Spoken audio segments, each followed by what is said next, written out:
Good afternoon. It's going to get cold tonight across eastern KELOLAND. Lows in the single digits on either side of zero possible. Teens and 20s though to the west. For tomorrow, warming up slowly through the evening, reaching the 20s, 30s, and even 40s in Rapid City. We could even see some snow by tomorrow afternoon.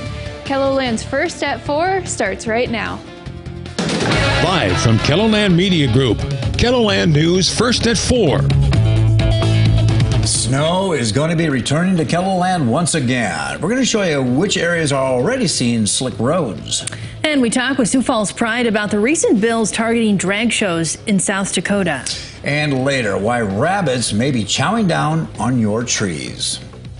Good afternoon. Thanks for tuning into First at 4. I'm Kelly Volk. And I'm Don Jorgensen. Roads are once again getting slippery in parts of KELOLAND as snow returns to South Dakota. The Lincoln County Sheriff's Office posted this picture this afternoon of a car flipped over in the median along I-29. They say first responders are handling several rollovers and crashes with injuries. And the Minnehaha County Sheriff's Office also posted a photo of the blowing and drifting snow that is making the road slick. They remind people to slow down and use caution. All right, let's get a check of our weather now. Here's meteorologist Megan Chatta. Good afternoon, Don. Good afternoon, everybody. It is deceiving across Sioux Falls right now with plenty of sunshine, but those temperatures are only in the teens. Right now, Sioux Falls at 14 degrees, but in Aberdeen, 13. Few more clouds in the sky, and you can see some of those snowflakes flying. And it's been that across the region in Pier 21. Few snowflakes there as well. Rapid City does have mostly dry skies right now. You can see the snow over the Black Hills at 32 degrees, but it is windy in western South Dakota. We do have single digits and teens in eastern KELOLAND and the 20s, even 30s the farther west we go. But everybody is in a north to northwest wind anywhere from 10 to even 30 miles an hour, and we have seen higher gusts coming out of this. Right now there is a pocket of snow up by Aberdeen, even heavier snow across western South Dakota, including the Black Hills, which is leading to some issues there as well. But as we continue into tonight, lows will be in the single digits on either side of zero through eastern KELOLAND, teens and even low 20s to the west. And then tomorrow we'll have temperatures warming throughout the day, throughout the evening even. 26 in Sioux Falls, 20 in Aberdeen, 35 in Pierre, 41 in Rapid City. In western and central South Dakota could see a chance of snow, even rain showers. Friday brings those morning high temperatures in the 30s and even low 40s with that chance of rain and snow spreading throughout KELOLAND. We'll have more details on that coming up in just a little bit. All right, thanks a lot, Megan. Des Moines police released the names of the two teenagers who were killed during a shooting at an education center. 18-year-old Gianni Dameron and 16-year-old Rashad Carr were killed after a shooting inside Starts Right Here. Police say that the shooting was gang-related. 18-year-old Preston Walls is charged with murder and attempted murder. Walls is also accused of shooting Will Keeps, the founder of Starts Right Here. Keeps is still in the hospital in serious condition. In the wake of the Des Moines shooting, as well as the deadly shootings in California, a new report calls for communities to intervene early when they see warning signs of violence. The report also encourages business to consider workplace violence prevention plans. It also highlights the connection between domestic violence, misogyny, and mass attacks.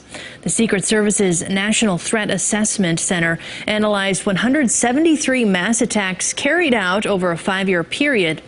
This year, there have been a total of 40 mass shootings, killing at least 70 people in the United States. A resolution calling for humane and fair treatment of defendants being held for their alleged involvement in the January 6th attack on the U.S. Capitol has died in the South Dakota legislature.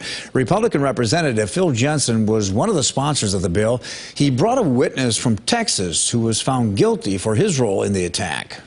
Wrong as I may have been for entering the building by our laws, I stand in testament to the fact that many people there I witnessed were literally walking around taking pictures. The House State Affairs Committee voted 12-0 against the resolution. Infertility is a common issue among men and women in the United States and in South Dakota. IVF and surrogacy have been a topic of discussion in the South Dakota legislature. Amber Rickentrud is with the nonprofit Families from South Dakota Surrogacy. She says it's important to continue advocating for these different ways to help people with fertility problems to have a baby. As someone who has participated in this and is retired from it, why do you feel it's important that this needs to continue for parents who can't reproduce on their own? Yeah, that's a really great question. And thank you for asking and just giving me the opportunity to explain. You know, as I mentioned, I'm retired. I have, otherwise aged out of my ability to be able to safely carry another child. But I'm so passionate about this being an option for families to utilize when they do face infertility, that I want to make sure that that is protected, and especially for, residents in South Dakota. You'll hear more from members of Families from South Dakota Surrogacy coming up at 6. A House joint resolution that would ask voters to decide whether people can reject any medical procedure or vaccine and not be treated differently because of it has died in Pierre. The proposal was introduced by Representative Phil Jensen. The House State Affairs Committee voted 11-1 against the joint resolution. With egg prices more than doubling in the past year, there are now calls for an investigation into possible price gouging. That's despite millions of chickens that have been slaughtered to limit the spread of bird flu. Farmers have also been dealing with the soaring cost of feed, fuel, and labor. The Federal Trade Commission has received a few requests to investigate, but experts say the real culprit is the combination of bird flu, inflation, and strong demand for eggs.